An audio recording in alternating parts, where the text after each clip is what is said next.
देव माझा देव माझा माझा देव माझा मी देवाचा हीच माझे सत्यवाचा देव। नमस्कार मंडळी, जय बाळूमामा. बाळूमामांच्या नावानं चांग भलं. लाखो भक्त मंडळी बाळूमामांच्या नावाचा जय जयकार करतात. बाळूमामांच्या नावानं चांग भलं बोलतात. मुक्याला वाचा देणारा, आंधळ्याला दृष्टी देणारा, एवढंच काय तर ज्याला हातपाय नाहीत त्याला सदृढ हातपाय देणारा देव म्हणजे बाळूमामा. याच्याही पलीकडे जाऊन सांगायचं झालं तर ज्याला मुलबाळ नाही त्याला मूलबाळ सुद्धा देणारा देव म्हणजे बाळूमामा. या मातीमध्ये कितीतरी साधुबुवा महाराज पैदा झाले. इथल्या लोकांना काहीतरी हातचलाकीच्या माध्यमातून चमत्कार आहे असं भासवून कितीतरी लोकांना त्यांच्या समोर नमस्कार करायला भाग पाडलं. कितीतरी लोक त्या महाराजांपुढे झुकले. स्वतःच्या फायद्यासाठी त्या महाराजांनी लोकांना चमत्कार दाखवायची सुरुवात केली. लोकांना लुबाडू लागले, लोकांकडून धन संपदा घेऊ लागले आणि परत ते सगळे साधू बुवा महाराज याच मातीमध्ये मिसळले. परंतु संत सद्गुरू बाळूमामा यांच्यापैकी नाहीत. कारण जगाच्या कल्याणात संतांच्या विभूती या युक्तीप्रमाणे मामाने आपला देह या समाजासाठी समर्पित केला. इथल्या आंधळ्याला दृष्टी दिली, मुक्याला वाचा दिली, ज्याला हातपाय नाही त्याला सुदृढ हातपाय दिले, ज्याला मूलबाळ नाही त्यांना मूलबाळ दिले. एकदम साध्या धनगरी वेशामध्ये त्या भगवंतानं, त्या परमेश्वरानं या पृथ्वीवरती अवतार धारण केला. खांद्यावरती घोंगडी, कमरेला धोतर, अंगामध्ये सदरा आणि डोक्याला फेटा, असा एकदम न्यारा, असा एकदम साधा धनगरी वेशामधला तो भगवंत. कधी मामाने अंगामध्ये भगवी वस्त्र घातली नाहीत, कधी दाढी वाढवली नाही, ना कधी केस वाढवलं नाहीत, का कधी हातामध्ये कटोरा घेतला नाही. आपण बघत असाल कितीतरी साधू बुवा महाराज बघितले असतील. विधभर केस वाढलेले, ते केसामध्ये जटा झालेल्या, दाढी वाढलेली, दाढीमध्ये जटा झालेल्या, आणि हातामध्ये तो कटोरा, तो कलेश घेतलेला आणि लोकांना फसवत राहिलेले. असे कितीतरी साधू बुवा महाराज या मातीमध्ये आले, मातीमध्ये राहिले आणि परत मातीमध्ये गेले. बाळूमामा हे मुक्याला वाचा देतात, आंधळ्याला दृष्टी देतात, ज्याला हातपाय नाही त्याला हातपाय देतात, ज्याला मूलबाळ नाही त्याला मूलबाळ देतात. आणि याचीच प्रचिती लाखो भक्त मंडळीला आलेली आहे. म्हणूनच बाळूमामांच्या नावानं सगळेजण जयघोष करतात. जसं बाळूमामा आंधळ्याला दृष्टी देऊ शकतात, मुक्याला वाचा देऊ शकतात, तसंच मामा भिकाऱ्याला राजाही बनवू शकतात आणि राजाला भिकारीही बनवू शकतात. मामा हे एखाद्याच्या स्वप्नामध्ये येऊन त्याला दृष्टांत सुद्धा देतात आणि त्याचा उद्धार करतात. मग तो मामांचा भक्त असो किंवा मामांचा भक्त नसो, मामा त्याला प्रचिती 100% देतात. तर असाच आजचा एक बाळूमामांचा प्रसंग घेऊन तुमच्यासोबत आलोय.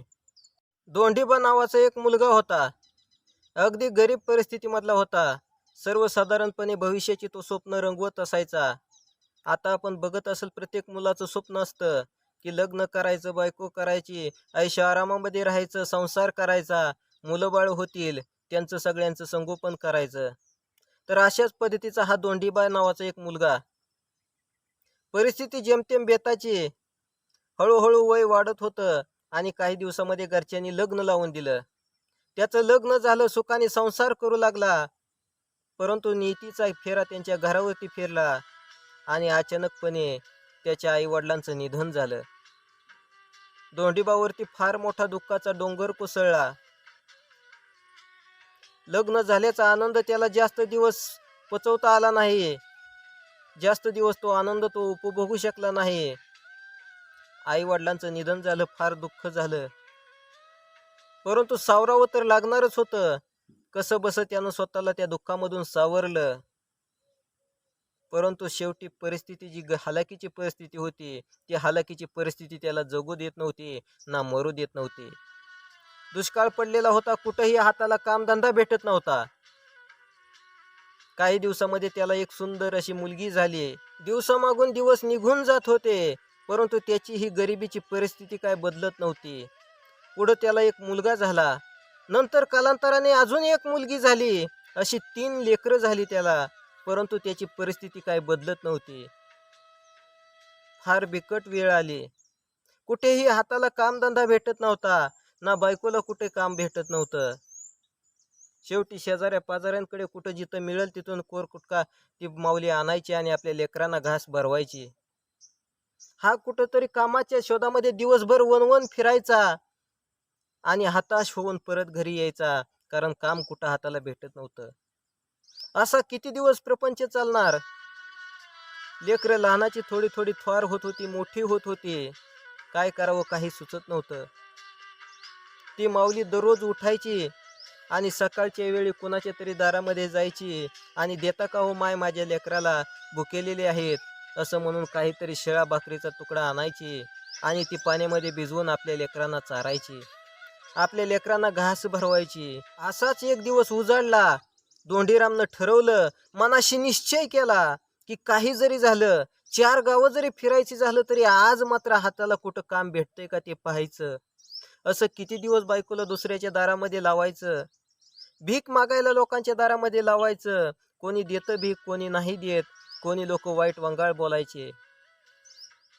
त्या सकाळी तो तडकन दिवस उगवायच्या आत उठला आणि बायकोला सांगून कामाच्या शोधामध्ये बाहेर पडला. सकाळ झाली, दिवस उजाडला. नेहमीप्रमाणे बायको कोणाच्या तरी दारामध्ये त्या लेकरांसाठी घास मागायला गेली. शेजा पाजारच्या बऱ्याच बायका म्हणाल्या, बाई तू जा आता, आमचा अजून स्वयंपाक व्हायचा आहे. काही बायांनी घरामधून हुसकावून लावलं की नाही देऊ शकत, अगं तू रोजच येते आमच्या दारामध्ये, आम्हाला पण मुलं बाळ आहेत ना, आमचं आम्हाला पाहू दे, तू उद्यापासून येत जाऊ नकोस असं सांगितलं.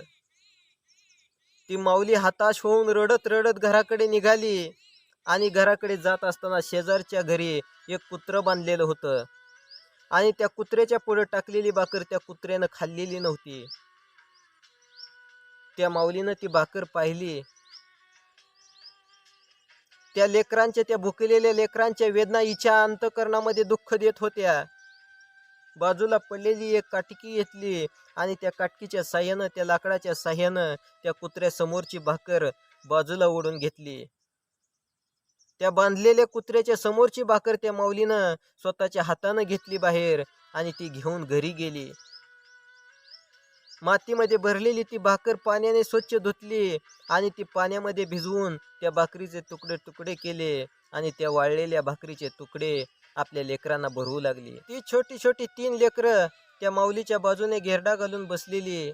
त्या लहान लेकरांना ती माऊली त्या वाळलेल्या भाकरीचे पाण्यामध्ये भिजवून घास भरवत होती. एक मुलगी जी होती ती थोडीशी मोठी होती, ती स्वतःच्या हाताने एक तुकडा मोडायची आणि स्वतःच खायची. आणि त्याच्यामध्येच त्या मुलीनं आपल्या आईची नजर चुकवून त्या थोरल्या मुलीनं, त्या मोठ्या मुलीनं त्या भाकरीचे 2-4 तुकडे पाण्यामध्ये भिजलेले उचलले आणि एक गट्टा करून गोळा करून आपल्या पाठीमागे लपवले आणि न जाणो त्या आईनं ते बघितलं. सणकण त्या मुलीच्या, त्या लेकराच्या कानाखाली वाजवली आणि कानाला धरून ओढली आणि म्हणाली, अगं एवढी कशी हावरट माझ्या पोटाला पैदा झालीस? एक लहान मुलगा आहे, लहानी मुलगी आहे, त्यांना नीट सुखानं घास पण खाऊ देत नाही. लोकांच्या कुत्र्या पुढची भाकरी मी इथं आणली आणि तुमच्या मड्यावरती घालती. या लहान लहान लेकरांना मी चारते, चारू दे. तू आता लहान आहेस का? इथला घास खुशाल तू चोरून ठेवतेस तुला स्वतःला परत खाण्यासाठी. ती मुलगी रडू लागली आणि आपल्या आईला सांगू लागली. 5-6 वर्षाची ती लहानगीच मुलगी होती. ती आपल्या आईला सांगू लागली, आई मी स्वतःसाठी हा घास नाही ग ठेवलेला. चोरून जी मी तुझ्या ताटामधली भाकर घेतली ही मी स्वतःसाठी नाही गट घेतलेली. आपला बा दिवसभर वनवन फिरतो, कामाच्या शोधामध्ये जातो, परंतु त्याला काम भेटत नाही आणि परत येऊन उपाशीच घरी झोपतो. आई मी आपल्या बाबासाठी हा घास ठेवलेला आहे, राहू दे ना. त्या आईच्याही डोळ्यामध्ये टचकन अश्रू आले. तिने लेकरांना कुशीमध्ये घेतलं, मिठीमध्ये घेतलं आणि देवाकडे पाहून, वरती पाहून म्हणाली, देवा कधी बदलणारी ही माझी परिस्थिती, का असंच आम्ही मारायचं? झाली संध्याकाळ झाली आणि संध्याकाळी तिचा मालक म्हणजे धोंडीराम घरी आला. धोंडीरामच्या बायकोने घडलेला आजचा सगळा प्रकार रडत रडत धोंडीरामला सांगितला आणि म्हणाली, धनी आपण असं किती दिवस मरायचं, किती दिवस असं आपण जगायचं? आज तर शेजारच्या त्या कुत्र्या पुढची भाकर आणून लेकरासनी खाऊ घातली. आज कुठंतरी काम भेटल या निर्धाराने या निश्चयानं दोंडीरामनं घर सोडलेलं होतं, परंतु आजही त्याला कुठंही काम भेटलं नाही.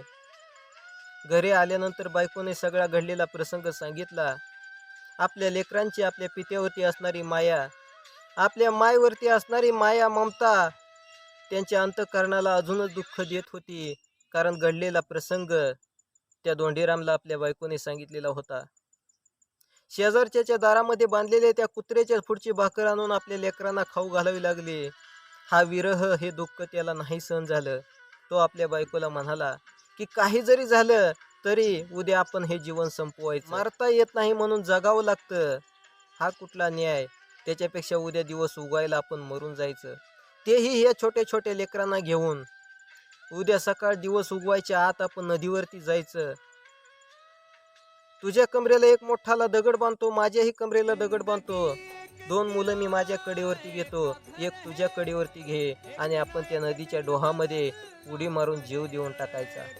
अर्धी रात्र झाली तरी झोप लागत नव्हती. याच दुःखामध्ये, या चिंतेमध्ये असताना दोंडीराम उठून बाजूला असणाऱ्या मेडीच्या बाजूला जाऊन टेकून बसला. आणि बसल्या त्या क्षणी त्याला कसा डोळा लागला, कशी झोप लागली त्यालाही समजलं नाही. आणि अचानकपणे कोणीतरी समोर येऊन काठी आपटल्याचा भास झाला. खांद्यावरती घोंगडी होती, डोक्याला फेटा होता, कमरेला धोतर होतं आणि साधारणपणे धनगरी वेशामधला तो देव माणूस म्हणजे आपले बाळूमामा होते.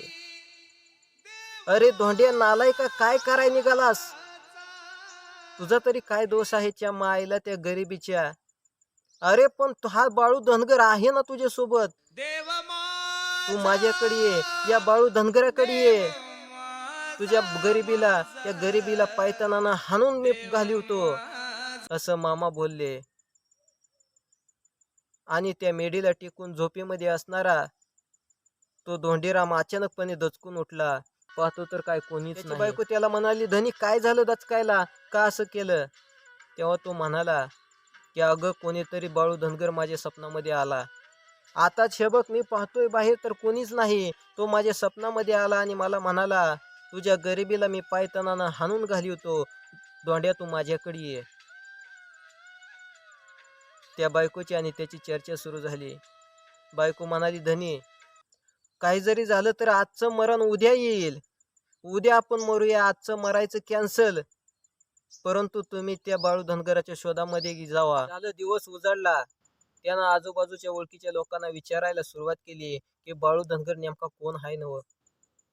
तेव्हा त्याला समजलं की बाळू धनगर हा कोणी साधारण माणूस नाही, तो एक धनगरी वेशामधला देव माणूस आहे, भगवंत आहे. आणि एका दूरवरच्या गावाच्या बाजूला असणाऱ्या माळरानावरती तो बाळू धनगर आहे. शेवटी तो जायला निघाला, आपल्या बाळूमामांकडे निघाला आणि तिथं पोहोचला. पोचतो तर काय, मामांच्या दर्शनासाठी लोकांची रीघ लागलेली.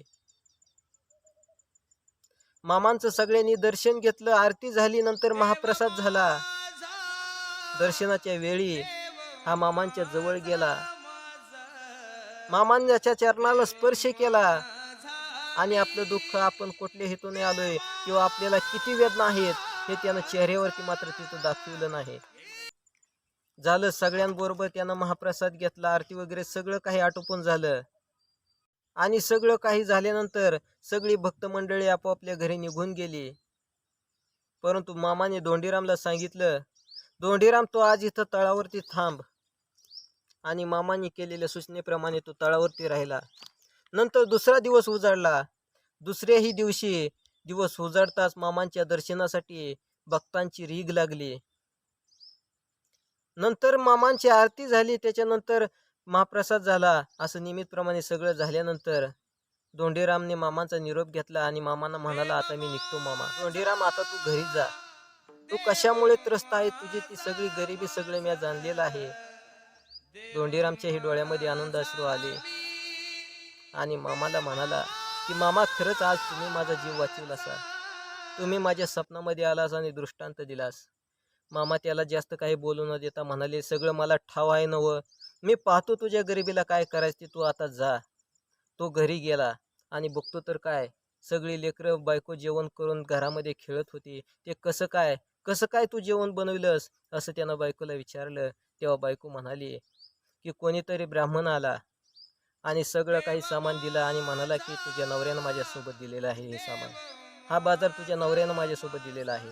तर बघा मित्रांनो, जेव्हा तो मामांच्या तळावरती गेला आणि मामांच्या चरणाशी नतमस्तक झाला, तेव्हा त्याच्या घरच्या भोजनाची व्यवस्था स्वतः मामाने केली आणि तिथून पुढं मामांची त्याच्यावरती कृपादृष्टी झाली. तर सर्वांना एक सांगायचं होतं की इथून पुढं काही दिवस, साधारणतः महिना ते 1.5 महिना माझे व्हिडिओ येणार नाहीत. कारण थोडीशी एक स्पर्धा परीक्षा मला द्यायची आहे आणि त्याच्यामुळे अभ्यास वगैरे करायचा आहे. त्याच्यामुळं इथून पुढं काही साधारणतः 1 महिना तरी व्हिडिओ येणार नाहीत. सगळ्यांनी याची नोंद घ्यावी. तर धन्यवाद सगळ्यांना. भेटूया लवकरच पुढे 1-2 महिन्यानंतर आपल्या नवीन व्हिडिओमध्ये. तोपर्यंत जय बाळूमामा.